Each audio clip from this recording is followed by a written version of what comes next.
অবশেষে টলিপাড়ায় গিল্ডের নির্বাচনের দিন ঠিক হলো। আগামী 31 অক্টোবর ও 1 নভেম্বর টলিপাড়ায় গিল্ডের ভোট।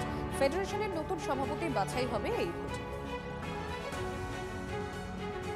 যেদিন ইলেকশন হয়ে যাবে, ফেডারেশন হয়ে যাবে, ফেডারেশন ইম্পার সাথে বসবে, দুটো এগ্রিমেন্ট হবে, ওরা দুজন সাইন করবে, আমাদের পদাধিকারী সাইন করবে, সেদিন আমরা সব ভ্যাকসিন নিয়ে নো পলিটিক্যাল ইন্টারফারেন্স। কিন্তু যতদিন না ইলেকশন হচ্ছে ততদিন আমার চোখ খোলা থাকবে, কোনো নোংরা নর্দমা আর ঢুকতে দেব না। আমরা ভাবছি 30% সাবসিডি দেওয়ার কথা, আমি সিএমের সাথে কথা বলবো, তাতে প্রচুরভাবে ফিল্ম এখানে আসবে, সমস্ত ওয়ার্কাররা ম্যাক্সিমাম কাজ পাবে, সেটার চেষ্টা করা হচ্ছে। এটা যদি হয়ে যায় খুব ভালো। এগুলো সব শর্ট আউট হয়ে যাবে, আমাদের ইন্ডাস্ট্রিটা খুব স্মুথভাবে রান করবে, আর সেই আশাটাই রাখি। এবং ভালো লিডারশিপের আন্ডারে আছে এখন সব।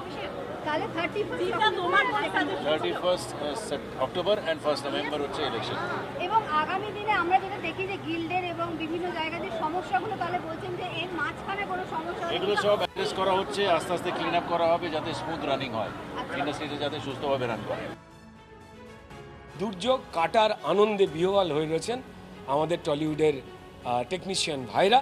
এবং এই গিল্ডের ইলেকশন, তারপরেই ফেডারেশনের বাছাই, এটা হয়ে যাওয়ার পর প্রযোজকদের নিজস্ব একটা ইলেকশন হবে এবং দুপক্ষ বসে ফাইনালি ঠিক করবে কিভাবে আমার ইন্ডাস্ট্রি চলবে। তবে তার আগে অবধি একটা ঘোষণা দিয়েছেন সম্মানীয় মিঠুন চক্রবর্তী, যে এই যে বেনিয়ম অনিয়ম করা চলছে, কোথাও 18 ঘন্টা শুটিং, কোথাও 20 ঘন্টা শুটিং, কাউকে পেমেন্ট দেওয়া হচ্ছে না, ফেরবার রাত্রিবেলা গাড়ি দেওয়া হচ্ছে না, এগুলো যারা করছেন তারা কিন্তু মধুর যে সম্পর্কটা হওয়া উচিত সেটা কিন্তু নষ্টের দিকে নিয়ে যাচ্ছেন। দয়া করে সেই প্রবণতা থেকে সরে আসুন এবং নর্মাল নিয়মেই কিন্তু শুটিংটা হোক, কেউ বেনিয়ম করবার চেষ্টা করবেন না।